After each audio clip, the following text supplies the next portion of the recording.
조갑제 TV 시청자 여러분 안녕하십니까. 2020년 5월 22일 오후인데요. 우리 김덕영 선생을 다시 모셨습니다. 김덕영 선생은 한 몇 개월 전에 우리 조갑제 TV에 모셔가지고 이분이 만든 김일성의 아이들이라는 다큐멘터리에 대해서 설명을 들었습니다. 이 김일성의 아이들이라는 다큐멘터리가 마침 6.25 70주년을 맞은 그 시점에 개봉되게 되었다는 아주 반가운 소식이 있어가지고 다시 모시고 이 다큐멘터리 영화 이야기를 듣기로 하겠습니다. 바쁘신 중에 나오셔서 대단히 감사합니다. 네, 감사합니다. 예. 초대해 주셔서. 네. 우리 김덕영 선생이 만든 이 김일성의 아이들이 드디어 개봉관을 찾게 됐네요. 네. 그것도 6.25 직전에. 네, 맞습니다. 우선 그 이야기를 좀 먼저 해 주십시오. 네. 뭐 어려운 상황이었지만 한국전쟁 70주년이 되는 올해 뜻깊은 날인데, 그렇죠. 뜻깊은 해인데, 네. 저 영화가 CGV를 통해서 대중에게 공개될 수 있는 기회를 얻었습니다. 그래서 조갑제 TV 제가 한 2월 달쯤에 나와서 그렇죠. 네. 대표님과 또 여러 얘기하면서 그때도 많이 도와주셨는데 이렇게 좀 많은 분들이 관심 갖고 도와주셔서 드디어 이제 극장 개봉이라는 그런 성과를 얻었습니다. 오늘 그걸 또 여러분들한테 좀 말씀드리게 됐습니다. 이 김일성의 아이들 간단하게 이 다큐멘터리 설명해 주십시오. 전번에 우리 안 본 분들이 계시니까. 네. 예. 이 영화는 1950년대에 북한 전쟁과들의 동유럽 이주의 역사를 다루고 있는 이 다큐멘터리인데요. 사실은 이제 우리는 이제 남한 같은 경우에는 전쟁고아들이 입양을 통해서 해외에 그렇죠. 맞습니다. 예, 예. 한 20만 명이 나갔습니다. 네. 그래서 사실 그것이 지금까지도 이제 뭐 나이가 다 성인이 됐음에도 불구하고 마치 연어처럼 자기 고향을 그렇죠. 찾고 자기 부모를 찾고 뭐 이런 그런 것들이 좀 되게 좀 애잔하게 좀 보였는데요. 그래서 그런 시기에 제가 이제 우연히 2004년도에 지금으로부터 한 15년 전에 16년 전입니다. 제가 그 북한 전쟁고아들의 동유럽 위주에 대한 역사를 발견을 했습니다. 그래서 그때도 이제 KBS를 통해서 방송을 했고요. 방송 끝나고 나서 이게 동유럽 전체에 단지 루마니아만 있었던 것이 아니라 동유럽 여러 나라에 심지어는 몽골까지도 아이들이 갔었다는 얘기를 들었어요. 그래서 저는 그 이야기를 듣고 굉장히 좀 특이한 소재이기도 하고 아니 이게 어떤 이야기인지 궁금해서 좀 이제 계속 추적을 하기 시작했죠. 그게 벌써 15년이라는 시간을 자꾸 15년 말씀드리는 이유는 영화 완성 시점이 이제 그 시점이라서 말씀드리는 거고요.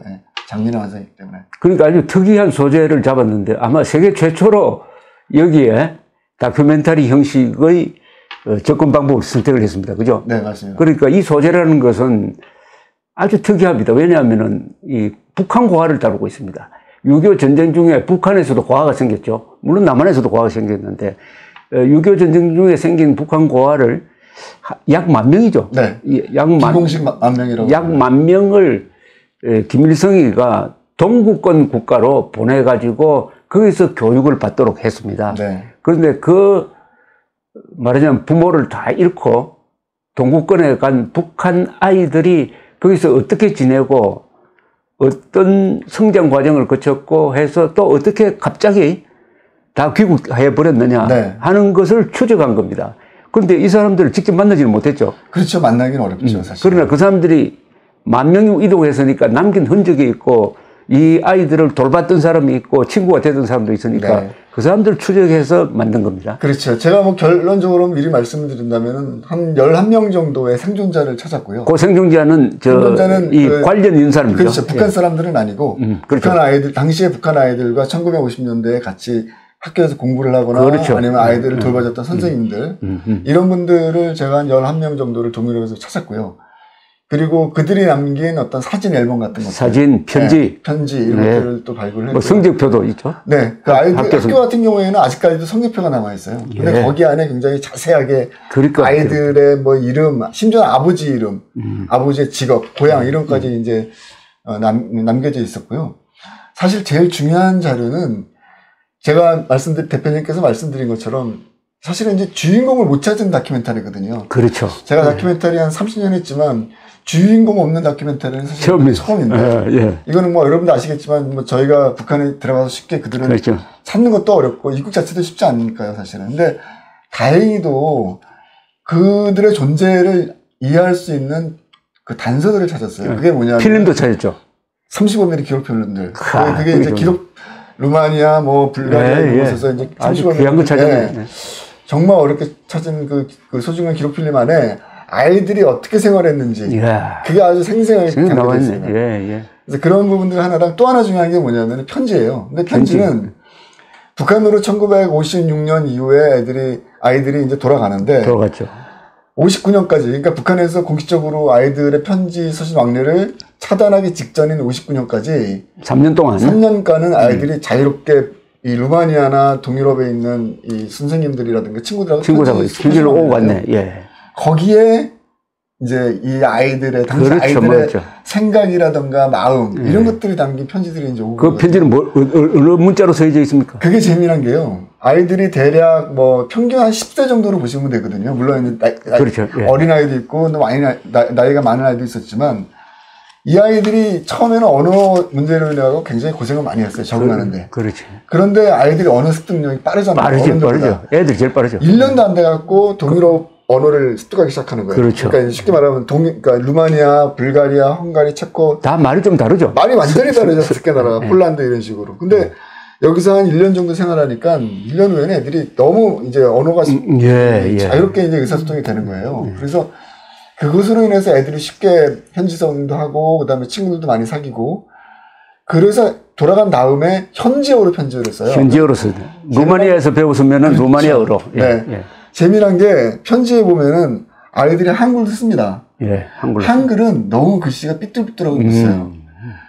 루마니아어라든가 이런 헝가리, 불가리아, 동유럽 현지어는 아주 그냥 핸드라이팅으로 기가 막히게 쓰는 거예요. 그러니까 이해가 되더라고요. 애들이 거의 이거는 우리가 해외 애들 어렸을 때 유학 보내는 거랑 거의 비슷한 상황이었구나.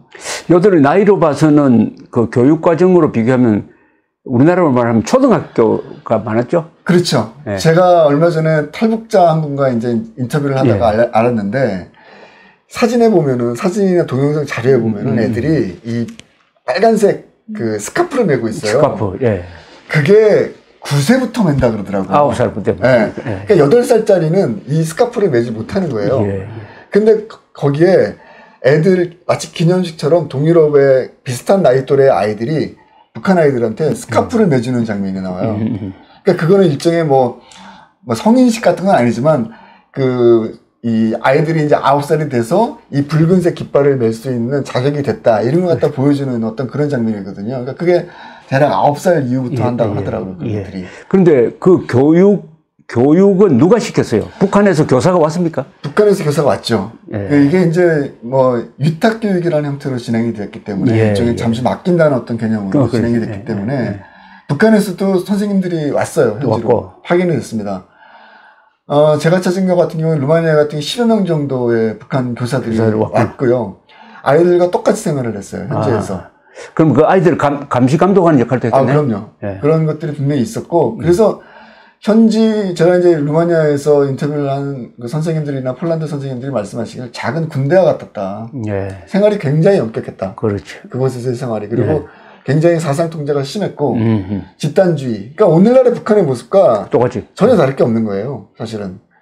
그러니까 제가 이 다큐멘터리를 처음에 저는 이제 굉장히 휴머니즘적인 측면으로 접근을 했습니다. 솔직히 말씀드리면. 왜냐하면은 남한에 있는 애들은 정말 아직까지도 부모를 못 찾고 부모 찾겠다고 이러는데 애들을 이렇게 보냈다가 다시 데려왔어. 그래서 굉장히 좀 순수한 의도로 이걸 파악을 했는데 15년 동안 이 자료를 하면서 저는 완전히 새로운 사실을 알게 된 거죠. 그게 뭐냐면 김일성주의의 허구성이었어요. 사실은 이 아이들은 철저하게 김일성의 주체 사상과 김일성 우상으로 인해서 희생이 된 아이들이라고 저는 자신 있게 말할 수 있어요. 그런 단서들이 제가 이번에 찾은 영화 현장에서 곳곳에서 발견되고 있습니다. 아주 중요한 포인트를 말씀해 주셨는데 고하고 또 외국에 보여줬으니까 얼마나 외롭겠습니까, 그죠? 그런 인간적 면에서 접근을 했더니 저는 그렇게 접근했죠. 거기서 만난 것은 그런 인간성이 말살된 당에 의해서 말살된 김일성주의, 김일성 우상숭배. 주체사상은 그 뒤에 나타났지만, 바로 주체사상이 거기서 실천이 되고 있었다 이거지. 지금 이제 대표님께서 말씀하신 것 중에 한 가지 제가 꼭 드릴 말씀이 뭐냐면, 사실 우리가 남한의 북한 전문가들이라든가 역사학자들이라든가 이런 분들이 북한의 그 주체사상의 형성을 1960년대 초반으로 잡고 있거든요. 이제 여러 가지 이유가 있겠지만, 뭐 북한 헌법에 명시되는 어떤 그런 것들도 있고 그렇지만, 저는 이거는 10년 이상은 앞당겨야 된다고 봐요. 그러니까. 53년부터네? 네. 굉장히 일찍부터 이게 준비가 됐고요. 우상숭배가 시작된 거죠. 네. 심지어 제가 찾은 자료 중에서 정말 제가 제일 충격적이었던 게 뭐냐면, 동유럽의 아이들이 각각 다른 지역에서 살고 있음에도 불구하고, 아이들의 생활 패턴이 똑같았어요. 똑같았고. 그런데 그 중에서 가장 대표적인 게 아침 조회 시간이었어요.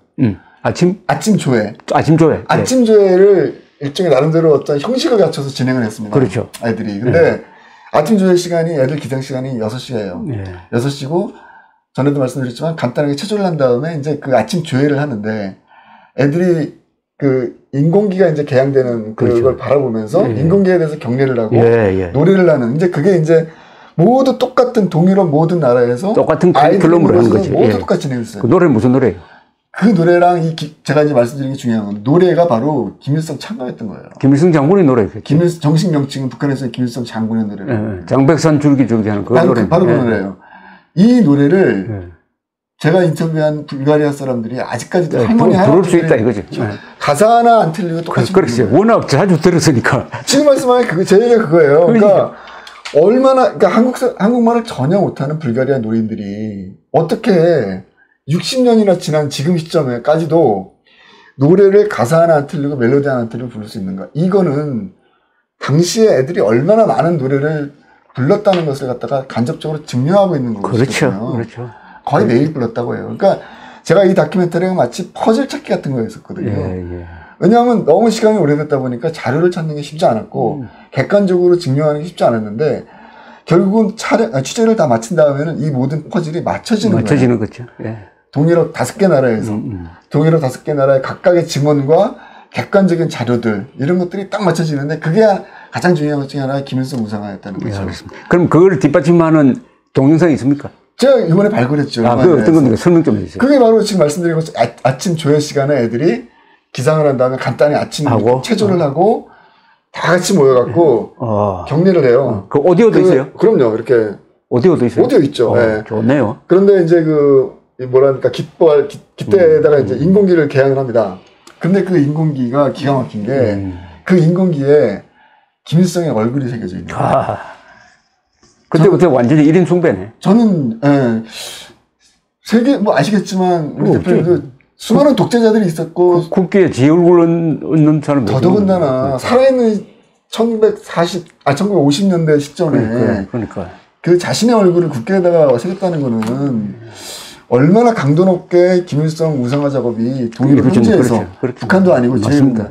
이게 북한 내부가 아니거든요 지금. 그렇죠. 외부에서 전쟁으로 해서 애들이 먹을 게 없는 아이들을 임시로 위탁하고 도와주는 나라에 가서 애들이 그렇게 했다는 얘기는 북한 내부에서는 이것보다 더 상상할 수도 없는 강도 높은 북한의 김일성 우상화 작업이 진행됐다는 그런 반증이 아닐까 저는 그렇게 생각이 들고요. 거기 동영상에 나왔으니까 그 애들 표정이 어때요? 표정은 이게 일종의 당시 루마니아 공산당이 지시한 거기 때문에 그냥 되게 밝게 이제 하려고 또 이렇게 결의에 찬 모습으로 하려고 하죠 사실은.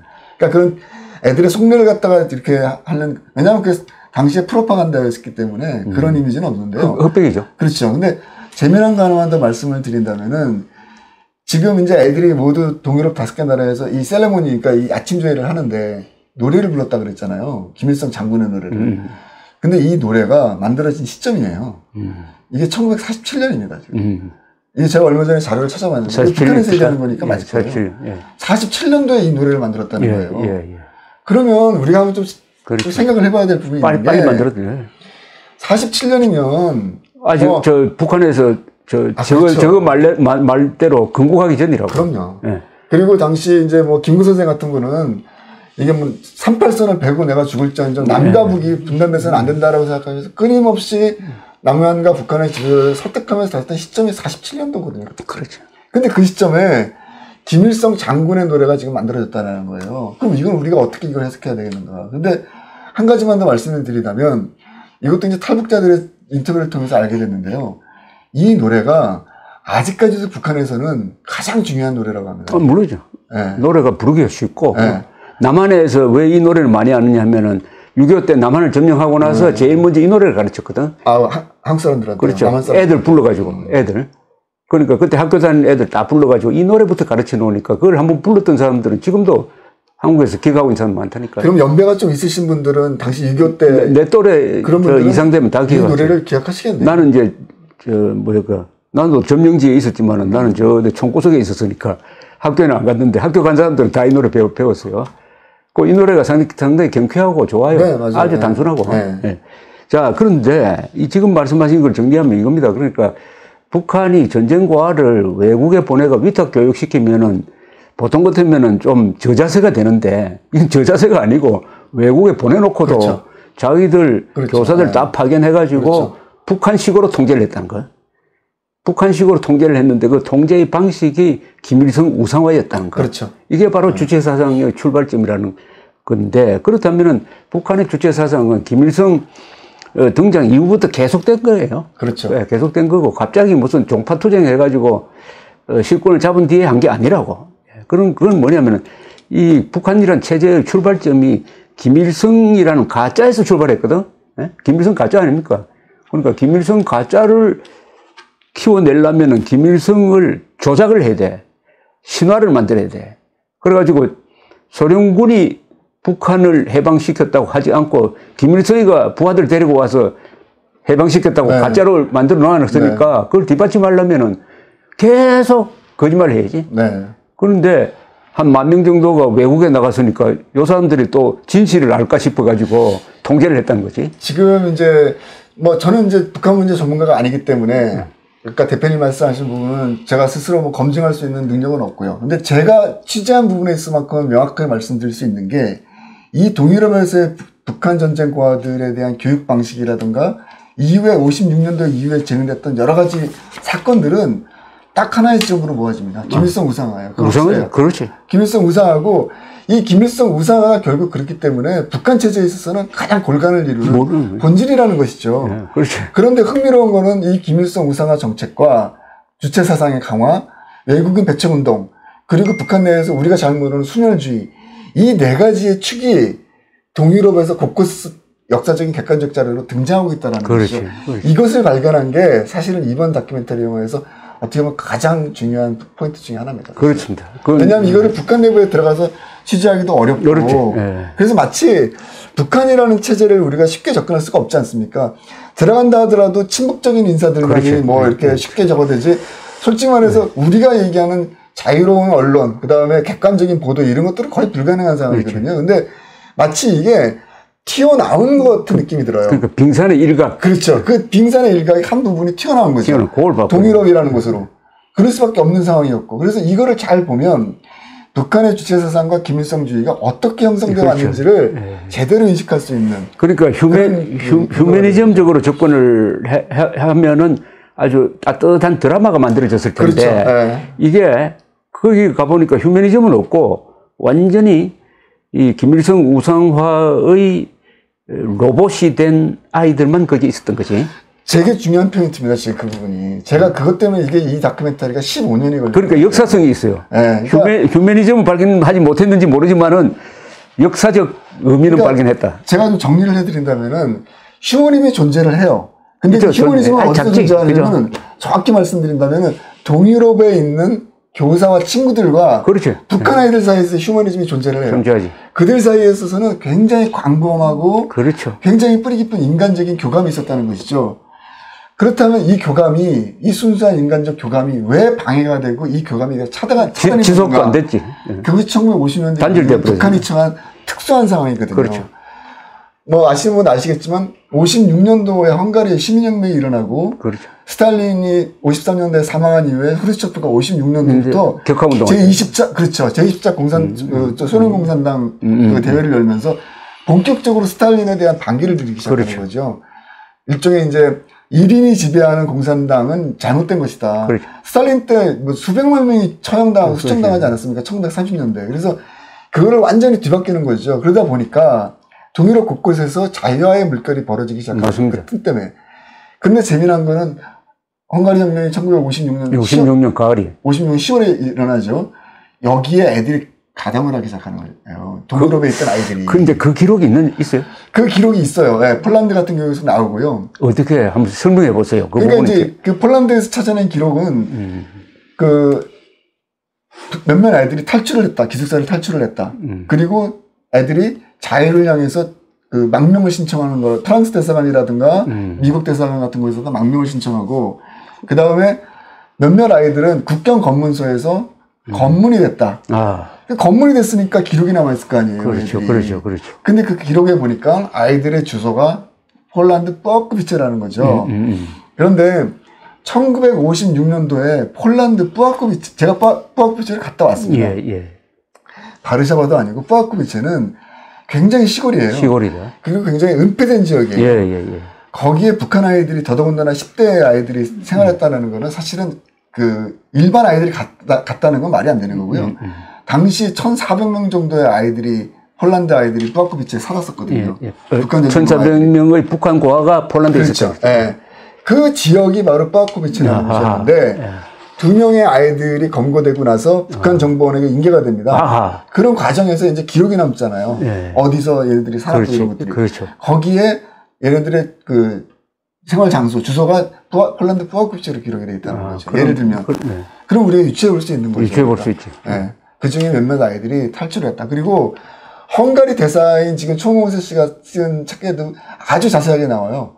당시 북한의 전쟁과와 북한의 유학생들이 당시 헝가리 혁명에 참여했다라는 것은, 심지어는 그건 누가 썼어요? 그거는 헝가리의 대사, 지금 현재 헝가리 대사로 있습니다. 초모모세. 누구죠? 초모모세라는 그 헝가리 부다페스트라는 뭐 제가 아니 초모모세 어느 나라 대사인데? 헝가리 대사, 주 한국 헝가리 대사. 지금도 대사. 네, 지금 한국에 있습니다. 그거 재밌네. 이분이 쓴 책이 있다고요? 네. 무슨 책이죠? 헝가리 부다페스트로. 그 책. 그런 게 있어요? 그럼요. 그 책 나왔어요. 헝가리 부다페스트로. 제가 책 제목이 정확히 지금 기억이 안 나는데 아마 맞을 거예요. 초모모세라는 헝가리 대사 치면 나와요. 뭐 관심 있는 분은 찾아보시면 되겠지만 이분이 쓴 책에 그런 내용이 있구나. 거기에 보면 아주 디테일하게 당시에, 물론 그 책에는 북한 전쟁 고아만 국한된 얘기가 아니라 북한 그 유학생들, 대학생들이라든가 이런 애들이 들어가요. 이런 아이들이 어떻게 그 당시 헝가리 혁명에 참여했는지. 재미난 것 중에 하나가 뭐냐면 당시 헝가리 시민혁명 때 시민들이 총을 못 쐈대요.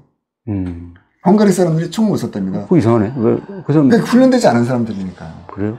그 총 쏘는 기술을 북한의 유학생들이 가르쳤다는 기록이 나와요. 그거 재밌네. 그 증언이 나와요. 그래서 몇몇 사람들이 결국은 이제 미국으로 망명을 해요. 제가 지금 이름을 다 기억을 못하지만 그 책에 등장하는 중요한 인물들이 있어요. 그분들이 결국은 남한도 아니고 북한도 아니고 미국으로 선택을 해서 망명을 하죠. 그럼 지금 좀 나타날 텐데. 그분은 이 책의 인터뷰가 얼굴까지도 다 실명을 공개했어요. 그 책에는. 그래서 아주 새로운 사실입니다. 네, 이런 부분들이 있기 때문에 그래서 제가 이제 좀 정리해서 말씀드리면 이 다큐멘터리에 1956년의 사건이 좀 자세한 비중으로 다루고 있습니다. 굉장히 중요한 부분이에요. 좋습니다. 그러면은 우선 요걸 정리하고 들어가야 되는데 우리 시청자들은 1956년이 어떤 의미를 가지고 있는지 잘 모르시는데, 잘 모르신다는 건 좀 그렇고 우리 세대가 아니면 잘 모르는데 1956년은 굉장히 중요한 해입니다. 1956년 제20차 소련 공산당 대회에서 후르쇼프 서기장이 6시간에 걸쳐서 스탈린 격하 연설을 합니다. 스탈린이 죽은 지 3년 만에 하나님 같은 스탈린을 아주 무도한 독재자로, 살인자로 규탄하는 연설을 해요. 이걸로 해가지고 세계 역사가 바뀝니다. 공산당 역사가 바뀌는 거지. 하나님을 그냥 깎아내리는 거지. 그래서 공산 세계에서 일대 혼란이 일어납니다. 그렇죠. 왜냐하면은 스탈린을 믿고 지금까지 따랐는데 스탈린을 후르쇼프가 격하를 해버리니까 거기서 교훈이 뭐냐 하면은 공산주의는 1인 숭배를 하면 안 된다. 1인 숭배 체제는 안 된다. 그렇죠. 이게 지금 북한 이게 세계적으로 배치가 되는 거죠. 큰 영향을 줬어요. 그렇죠. 그래서 여기에 위협을 느낀 게 김일성이죠. 그렇죠. 그리고 모택동이라고. 그렇죠. 모택동. 그래서 모든 힘이 있으니까 뭐 그런 거는 별로 영향을 안 받지만 스탈린은 김일성이는 스탈린이 세운 그렇죠. 허수아비니까 이게 후르쇼프가 이렇게 도니까 겁을 내는 거예요. 그 부분이 굉장히 중요한데요. 김일성이 겁을 내. 그 자료를 제가 찾은 게 몇 가지가 있어요. 네. 실질적으로 1955년까지 김일성은 북한 전쟁 고아들을 활용하려고 그랬어요. 그 증거가 뭐냐면은 시간이 한 5, 6년이 지나니까 나이가 들잖아요. 상급학교로 진학되는 애들한테 기술학교로 진학시켜요. 그리고 대도시로 나오게 해요. 55년 전까지는 완전히 은폐된 곳에 있던 애들이 비록 소수이긴 하지만 나이가 좀 있는 고등학교 정도 되는 애들이 대도시로 나오기 시작합니다. 이제 기술을 배우려고. 그들한테 기술을 배우라고 하는데 오케이. 그 기술이 뭐냐면 탄광 기술이었어요. 예. 탄광 기술은 오늘날의 IT와 같아갖고 당시 북한에서는 풍부한 천연자원이 그렇지. 이걸로 애들을 잘 활용을 한다면 이 기술을 애들이 습득을 한다면은 애들이 북한의 경제 발전에 도움이 될 것이라는 판단이 들었던 거죠. 그렇지. 그 전까지 북한은 소련으로부터 완전히 편중된 기술 의존도를 갖고 있었던 거예요. 오로지 모든 것들이. 그러다 보니까 지금 말씀하신 것처럼 소련의 변화가 심상치 않은 거거든요. 그래서 이걸 좀 돌려야 되겠다. 동일업으로 돌리고 외교를 좀 다각화시켜야 되겠다. 경제 지원도 좀 받고 우리 아이들이 가 있으니까 얼마나 좋을까 하면서 북한이 계속 공문 보내고 결국 56년 6월에 김일성이 5개 나라를 공식 방문을 해서 애들하고 사진을 찍어요. 그렇죠. 그 사진도 있겠네. 네, 이렇게 아주 희귀한 사진. 네, 인민의 아버지처럼 이제는 그 프로파간다의 전형적인 사진들을 계속 찍기 시작합니다. 그런 상황이었기 때문에 분명한 것은 55년까지는 얘네들을 가지고 뭔가를 활용하겠다는 생각이 있었던 거죠. 그런데 56년도에 동유럽으로 김일성이 방문한 이후에 56년에 김일성의 공석을 틈타갖고선 소련파와 연합파가 일종의 정치적 쿠데타를 일으킨 거죠. 그렇죠. 그게 이제 김일성을 몰아내려고 그랬죠. 그렇죠. 권장에서 몰아내기. 왜냐하면은 소련의 분위기가 바뀌니까. 그렇죠. 이게 흐름이 딱 맞는 거예요. 그렇죠. 그래서 김일성이 그 전문을 받고 급히 이제 다시 돌아왔네요. 북한으로 돌아가죠. 그리고 이제 수습을 합니다. 북한은 8월서부터 본격적으로 이들을 제거하기 위한 종파투쟁이 벌어지고 결국에는 이제 김일성이 그들을 몰아내서 종파투쟁에 성공했다. 이제 그게 이제 북한의 역사지 않습니까? 그런데 중요한 것은 뭐냐면 이 시기와 비슷한 시기에 애들이 아까 말씀드린 것처럼 동유럽에서 벌어지고 있는 자유화 운동에 참여하기 시작하는 거예요. 그렇지. 그러니까 북한 입장에서는 특히 김일성 입장에서는 10,000명이나 되는 아이들의 존재는 그렇죠. 그 주장스럽다. 아주 위협적인 존재. 위협적인 존재가 될 수밖에 없어요. 제가 하나 더 말씀드린다면 아까 선생님들 말씀하셨잖아요. 북한에 있는 선생님들이 굉장히 사상 검열을 강하게 했어요. 그런데 유럽의 선생님들이 뭘 담당했냐면은 예술을 담당했어요. 예술을. 유럽 선생들은. 미술, 음악. 동유럽 선생들은. 제일 중요한 게 문학. 애들한테 문학을 가르친 거예요. 그렇지. 저는 그 애들한테 문학을 가르친 게 결정적이었다고 생각해요. 그거 좋은. 왜냐하면. 문학. 그럼요. 모든 이 시대의 문학이라는 것은 자유에 대한 가치를 강조하는 거 아니에요. 그렇지. 인간의 가치. 그 소중한 가치들이 몇 가지가 있는데 그 중에 하나가 자유거든요. 매일같이 집단적인 생활, 집단주의를 강조하는 선생님들의 교육을 받던 아이들이 동유럽의 섹스피어라든가 이런 이 책들을 읽어나가기 시작하면서 스스로 자유에 대한 개념을 형성하게 됐다는 거죠. 그렇지. 결국은 상당수의 아이들이 자유에 대한 개념들을 머릿속으로 갖고 있었다는 거예요. 그러다가 헝가리 사태가 터지는 거죠. 그러니까 애들이 그 중에서 용기 있는 애들, 비록 소수이긴 하지만 용기 있는 애들이 그 시민혁명에 참여하고 헝가리 사람들한테 총 쏘는 법도 가르쳐주는 이런 일이 벌어지는 거죠. 그러니까 김일성 입장에서는 도저히 얘네들을 그냥 둘 수가 없는 거죠. 그래서 이제 56년이 북한에는 그런 격변을 일으키고 그리고 또 김일성이가 한편으로는 그동안에 잡아놓았던 이 남노당 출신들을 상당히 풀어준다고. 풀어주고. 왜냐하면 후르쇼프가 이렇게 완화 정책으로 나가니까. 그래서 그 중에 한 사람이 내가 알고 있는 사람이 박갑동이라고 있어요. 남노당 간부입니다.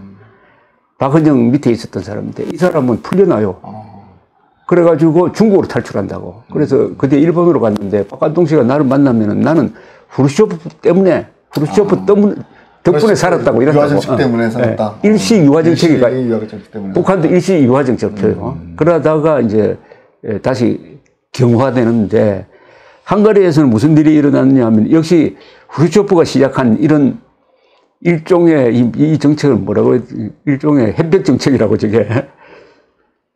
그러니까 한가리에 있었던 용감한 민주투사들이 들고 일어나지. 그렇죠. 그게 시민혁명. 그래가지고 당시 공산당 정부를 몰아내버린다고. 그렇죠. 몰아내고 한때 정권을 차지해요. 그렇죠. 정권을 차지한다고. 근데 결국은 그러다가 들어오면서 그런데 요걸 보고 후르쇼프가 당황하지. 아, 내가 스탈린 격화운동을 하는 것까지 좋았는데 이걸 빌미로 해가지고 이렇게 공산당을 뒤엎는 혁명이 일어나면 큰일 난다 해가지고 탱크를 보내는 거죠. 그래서 한가리를 진압을 한다고. 그렇죠. 진압해가지고 상당수가 죽고 그때 약 20만 명의 한가리 사람들이 탈출을 합니다. 네. 그러니까 처음으로 공산 세계가 1917년에 등장한 이후에 최초의 무장혁명이 일어났거든요. 그렇죠. 요동을 치는 거죠. 그러니까 그때 한가리 사태를 가지고 막 세계에서 지원을 한다 뭘 했는데 아무도 근데 지원을 하지 않았어요. 네. 그래서 그 사람들이 다 붙잡혀 들어가고 했는데 그러나 한가리에서는 그 뒤에 등장한 정권이 비록 이 소련의 꼭두가시 역할을 했지만은 워낙 피를 많이 흘려 놓으니까 그 뒤에는 그렇게 탄압을 못 했어요. 네. 한가리는 탄압을 못 해가지고 상당한 자유를 줬다고. 네. 그래서 89년에 동구 공산권이 무너질 때 제일 먼저 들고 일어난 게 한가리였다고. 한가리가 가장 먼저 민주화가 됩니다. 그리고 한가리가 또 한국하고 가장 먼저 수교한다고. 아, 그런가요? 네. 네. 그런 또 배경이 있는 거예요. 그러니까 그게 다 이게 피를 흘린 덕분이에요. 예. 그 동유럽의 한 동유럽의 한 공산주의를 연구했던 한 분은 제가 성함은 잘 기억이 안 나는데 되게 의미심장한 말씀을 남긴 게 1950년대 중반을 보면 세계의 공산주의 흐름이 어떻게 바뀌는지를 갖다가 가늠할 수 있다. 1956년대 어떤 정책을 갖다 펼쳤는지에 따라서 공산당의 운명이 바뀌었다는 얘기예요. 그 말은 다시 말해서 그 사람은 이제 북한 전문가이기도 한데 북한은 굉장히 폐쇄적이고 그렇죠. 자기중심적인 체제로 갔거든요. 그렇죠.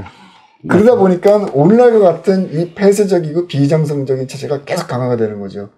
저는 이 포인트를 놓치지 않고 섣부른 어떤 그 북한에 대한 온건주의 또는 통일에 대한 어떤 낭만적인 시각은 적어도 우리 입장에서는 결국 득될 것이 없다. 그런 판단은 이번 작품에 지금 그것도 재밌는 포인트인데, 그러니까 1956년에 세계 공산국가가 다 새로운 길을 모색하려고 굉장히 그러거든. 유동쳤죠, 그 시기가. 우선 종주국인 소련이 그렇게 그렇죠. 바뀌어버렸으니까. 근데 여기에 저항을 해가지고 후르쇼프를 넌 수정주의자다 해가지고 들고 일어나는 게 바로 모택동이라고. 모택동이가. 그리고 북한이지. 그렇죠. 북한이 모택동 편을 든 거지. 그렇죠. 그러니까 거꾸로 간 거지. 그렇죠. 그때 만약 50년대에 북한이 이 폴란드나 한가리처럼 개방 쪽으로 갔으면은 오늘날 북한은 없는 거지. 더 좋은 거지. 더 저는 통일이 됐을지 모르겠어요. 저는 이번에 취재를 하면서 제가 한 10,000명 정도의 아이들이 이런 가정을 한번 해보고 싶어요. 뭐냐면 굉장히 앞선 기술과 문화를 갖다가 습득한 아이들이었고 아까 그렇지. 말씀드린 것처럼 집단주의가 그렇게 강조됐음에도 불구하고 자유에 대한 개념을 형성시켰던 애들이에요. 그렇지. 재미난 것은 당시에 전쟁 고아들만 받기로 했는데 현장에서 아버지하고 아들이 만나는 경우도 있어요. 어떻게? 이게 무슨 얘기냐면은, 그러니까 쉽게 말해서 이곳에서는 아빠한테 아버지라고 부르지 말아라. 이런 얘기를 하는 사람들이 등장한다는 얘기예요. 비록 소수지만. 이 얘기는 뭐냐면은 북한의 고위층 자제들이 이 전쟁과의 흐름 속에 그냥 끼워서 갔다는 거예요. 오케이. 왜 그랬느냐. 알았어. 1950년대 초반만 하더라도 북한은 거의 뭐 전쟁으로 그렇지. 완전히 모든 게 초토화되지 않았습니까? 고하로 위장해가지고 외국 유학 보냈네. 해외 유학을 보낸 거예요. 그래서 그 아이들이 이제 그런 증언들이 막 나와요. 만났는데 아버지가 있는 아이디가 있더라. 기가 막힌 거죠. 동유럽 그렇죠. 사람들 입장에서는. 그들도 먹을 거 아껴가면서 애들을 받았는데 애들 중에 몇몇은 아버지가 있고 부모가 있는 사람들이 온 거예요. 나중에 알고 보니까 당 간부들의 사실인 거죠. 그러니까 이제 그게 결국 이제 그만큼 이제 이것이 애초에 순수한 휴머니즘으로 출발했지만 시간이 지날수록 변질이 됐다.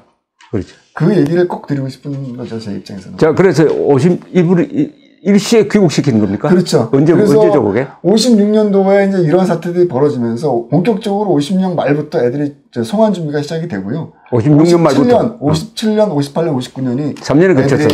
왜냐하면 인원이 워낙 많고 교통수단이 발달되지 않기 때문에 애들이 이제 순차적으로 이제 뒤로 이제 북한으로 돌아가게 되죠. 다 사라지는 건 그럼 59년입니까? 59년이 마지막으로 이제 기록은 나와 있더라고요. 59년. 네. 어느 나라에 제일 많았어요? 루마니아가 제일 많았죠. 아, 루마니아가 3,000명 정도 있었고. 그다음 폴란드. 폴란드가 한 1,400 정도 있었다고 하는데, 혹자는 그보다 더 많았다고 얘기하는 또, 분도 그다음에. 있고요. 그 다음에, 헝가리도 한 500명 정도, 불가리아가 500, 체코가 한 700 정도 되는 걸로 알고 있고요. 이거는 이제 공식적인 외교 문서에 나온 거고요.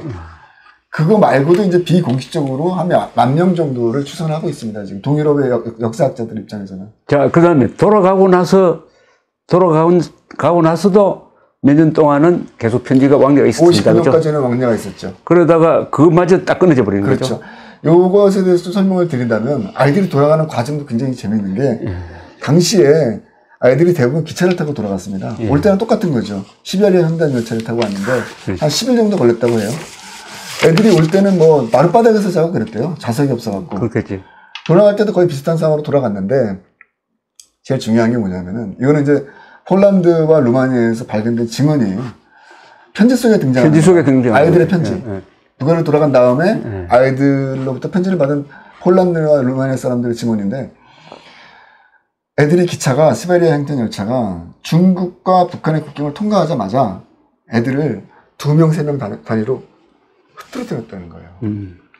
그러니까 이 역시도 굉장히 중요한 부분입니다. 흩어버렸다. 그렇죠. 모이면 안 된다. 아이들은 1951년서부터 대략적으로 가기 전인 1957년까지 뭐 5, 6년, 심지어 길게에는 7, 8년 동안 집단 생활을 했던 아이들이거든요. 그렇죠. 공동체 생활을 했던 아이들인데 이 아이들을 북한과 중국의 국경이 통과하자마자 아이들을 시골 역에다 그냥 흩어졌다는 거예요. 그리고 대부분 애들이 탄광이라든가 이런 곳에 갔다는 얘기거든요. 그렇죠. 저는 그거야말로 김일성이 또 김일성 주의자들이 북한의 어떤 실권자들이 이 아이들에 대해서 굉장히 두려움이 있었구나. 두려움이 있었지. 맞아. 조직적으로 활동하는 것에 대해서 굉장한 어떤 그 두려움이 있었구나. 근데 그거를 체코에 있는 한 선생님이 교사께서 증언을 해주시더라고요. 요새 말로 하면 일종의 코로나 바이러스로 본 거지. 네. 북한이 굉장히 김일성을 두려워했다라는 증언을 자유를 전염시키는. 그렇죠. 네. 코로나 바이러스. 최대 위협적인 세력이 되는 거죠, 사실은. 자유를 전염. 아까 우리 대표님께서 말씀하신 것 중에 이제 이 아이들을 잘 활용했으면 북한이 어떻게 변했을 것인가 그 말씀하셨는데 저도 같은 생각입니다. 이 선진적인 문화와 기술을 배운 아이들이 북한에 돌아가서 북한의 경제 발전에 도움이 될 수 있었다면은 오늘날의 북한 체제는 정말 완전히 달랐을 거예요. 물론이죠. 그렇다면 이 아이들은 결국은 김일성의 우상화와 오로지 김일성 왕조 체제를 위해서 이 아이들이 희생된 거죠. 근데 그거는 단지 10,000명의 아이들이 희생된 것이 아니라 평범한 북한 주민. 그렇죠. 그 자체가 다 희생이 된 거죠. 사실. 그렇습니다. 그런 맥락으로 보다 보니까 이 영화가 단순한 휴머니즘으로 접근했다가 나중에는 이게 정말 김일성의 우상화의 본질을 갖다가 깨달을 수 있는 그런 교육적인 내용을 담고 있구나. 역사 다큐멘터리가 되었어요.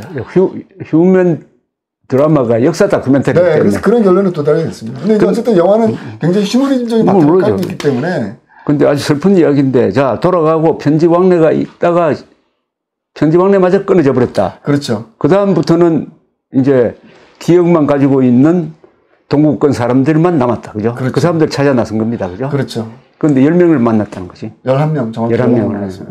정말 쉽지 않은 과정이었는데. 그 사람들 자기 개인적으로 사진도 가지고 있는 사람이 있었어요. 편지, 지금 그 사람들, 정확히 나이로는 대략 77세에서 80세 초반까지. 나이 많은 경우에는 84세, 85세. 주로 교사입니까, 그 사람들이? 대부분 다 교사. 교사고, 같은 학생은 아니고. 같은 학생도 있었죠. 좀 나이가 젊으신. 그럼 그 학교가 공학이었어요? 이쪽 현지 사람들. 처음에는 애들을 분리시켰죠. 왜냐하면 말이 안 통하기 때문에 같이 모아봤자 이게 교육이 안 되는 거죠. 그래서 김일성, 당시 거기서는 김일성 학원이라고 불렀다고 합니다. 김일성 학원 내지 조선인민학교라는 명칭으로 운영이 됐는데 초창기에는 별도로 운영이 됐죠. 그런데 이제 아까 말씀드린 것처럼 언어가 서로 통하기 시작하면서 애들을 따로 놓을 필요가 없다고 해서 애들을 같이 이제 수업을 받기 시작한 같은 교실에서 그런 변화가 있었던 거죠. 자, 그러면은 이제 남은 거는 사람 추억을 가진 사람만 남았고 이 10,000명이 북한에 돌아가서 뭘 했는지는 일체 자료에 안 나타나죠. 북한 전쟁과 1950년대 자료에 대해서 긍정도 부정도 하지 않고 있죠. 그럼 숨기고 있어요. 북한 자료에 이런 게. 저는 못 찾았어요. 그거 재밌네. 그러니까 이거에 대해서. 역사에서 완전히 지워버렸네. 그렇죠. 그러니까 스스로 지워진 왜냐하면 이것이 역사네. 부정할 수는 없는 역사이기 때문에 부정할 수도 없고 그렇다고 해서 긍정하게 아니, 기록이 안 남겨놨어요. 제가 지금 찾은 거에서는 북한 자료는 저는 하나도 못 받아봤어요. 완전히 지워진 그리고 기록이다. 재미난 것은 탈북자들이 이걸 몰라요. 북한 사람들이 이걸 몰라요. 그래서 그럼 제가 이 만 명은 아주 고립된 생활을 했겠는데 그렇죠. 북한에서 돌아와가지고. 그렇죠. 그러니까 안 섞였다는 이야기죠. 그렇죠. 뭔가 추측해 볼 수 있는 게 몇 가지가 있죠. 제가 얼마 전에 탈북자 한 분과 인터뷰를 하다가 너무 재미난 말씀을 드렸는데 아마 이 1950년대 북한 전쟁과의 역사는 김정은도 모를 것이다. 저 그 얘기 듣고 깜짝 놀랐어요. 김정일도 모르겠다. 김정은도 모를 것이다. 모르겠어요. 나이가 좀 드신 분들은 김정은도 그러면 이 영화 보겠는데? 그건 모르겠습니다. 근데 그 말은 결국은 좀 해석을 한다면 좀 나이가 좀 지긋이 드신 분들은 당시에 생활했던 분들은 기억을 할지 모르겠지만 적어도 후대의 사람들 북한의 후대의 사람들 김정은 정도 되는 나이 사람들은 모른다는 얘기죠. 이 얘기. 그러니까 그만큼 북한으로 수출해야 되겠다. 그만큼 이 얘기가 민감한 소재를 담고 있다는 얘기죠. 그렇죠. 가장 중요한 게 뭐냐면은 김일성은 항상 어떤 아이들의 어버이 같은 존재였잖아요. 그렇지. 김일성 북한의 수령관의 핵심은 맞아요. 아이들 어버이죠, 어버이. 인민의 어버이거든요. 어버이가 아니라 이거는 완전히 그래서 결국은 김일성의 사진을 보면 아시겠지만 항상 전형적인 김일성이 가운데 있고 그렇지. 마치 아이들을 다 껴안은 맞아. 사진과 그림들이 프로파간다에 많이 등장하죠. 그걸 깨는 그 신화를 깨는 겁니다. 하지만 이 자료는 이 자료 신화는 김일성이 결국은 아이들을 결국은 뭐 좀 심하게 하면 이용한 거지 어떻게 보면. 아이를 말살한 거지 뭐. 그렇죠. 아이들의 운명을 자유를 말살했으니까. 그런 측면에서 봤을 때는 민감한 소재인 거예요. 북한 입장에서는 이게.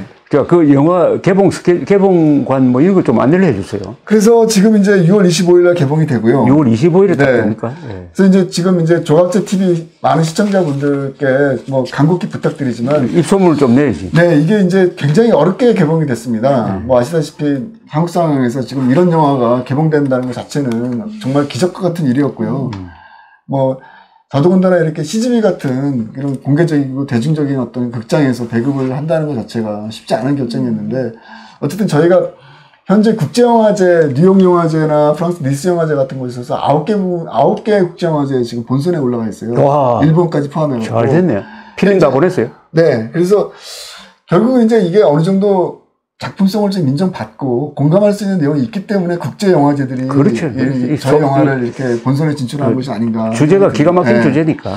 그래서 틀림없이 이거 세계적 주목을 받을 거예요. 네. 그래서 좀 그래도 아직까지는 한국에서는 이제 많이 좀 이렇게 언론에 이렇게 노출되거나 또는 방송에서도 잘 안 잡아주더라고요. 사실은 이런 것들이. 그래서 결국은 이제 우리 조각제 TV 시청자분들이라든가 이런 분들이 좀 많이 좀 입소문 내주셔갖고 이제 개봉 전까지 단체 관람도 좀 많이 좀 시청해 주시고요. 몇 개 맛보기 화면 좀 보여주세요. 그럼요. 네, 제가 그거 좀 언제든지 보여드리고요. 맛보기 화면 좀 보여주고. 그렇게 도와주시면은 저희 영화가 좀 더 그렇죠. 많은 극장에서 많은 상영관에서 대구는 6월 25일 행사는 이번 70주년 행사니까 어떻게 보면 세계적 사건이거든. 6.25는. 그렇죠. 그래서 아마 워싱턴에서는 제대로 할 건데 우리 국내에서는 이걸 내키지 않게 하고 마침 코로나 사태가 있으니까 이게 핑계 대가지고 거의 행사를 안 할 겁니다.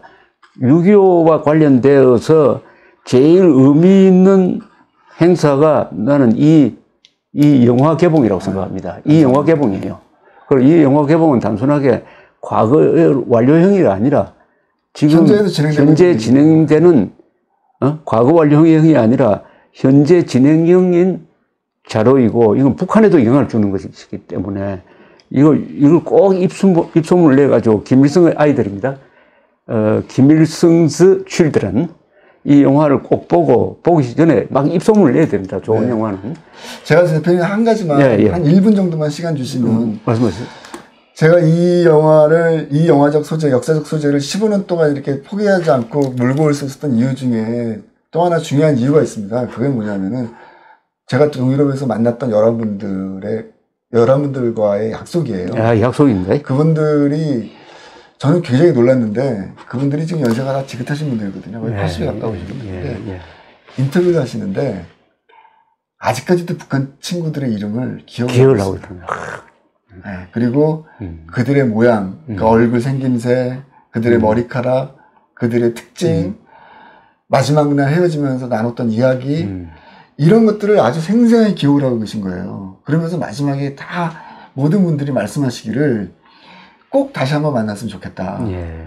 어렵지만 나는 그분들은 다시 한번 만날 수 있는 기회가 있다면은 자기 인생에 있어서 가장 행복한 시간이 될 것이다. 이런 말씀들을 하시는 거예요. 그래서 제가 불가리아 같은 경우에는 그래서 그분들한테 정말 큰 절을 올렸어요. 왜냐하면은 정말 당시에 불가리아 같은 경우 너무 경제적으로 어렵다 보니까 빵에다가 버터를 발라 먹는 게 그들의 소문이었다고 합니다. 10대 때.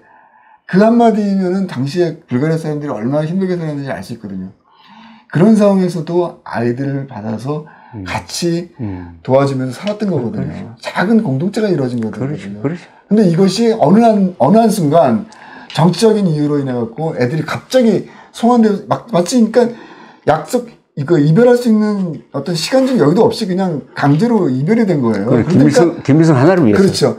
그러다 보니까 이분들 입장에서는 상처를 받은 거예요. 이들에 대한. 그리고 편지도 그 왕래가 이제 중단이 되고. 그래서 아직까지도 그들을 찾고 있다고 합니다. 그래서 저희 영화가 작은 영화지만 이게 공개가 되고 또 아까 말씀드린 것처럼 세계의 많은 미디어들이 좀 움직인다면 그들이 다시 만날 수 있는 것도 가능하지 않을까 생각이 들거든요. 김일성 아이들이 지금 살아있는 사람이면 70대입니다. 그죠? 77세요. 70. 제가 만난 분들은 대부분 77세. 그러니까 북한. 네네.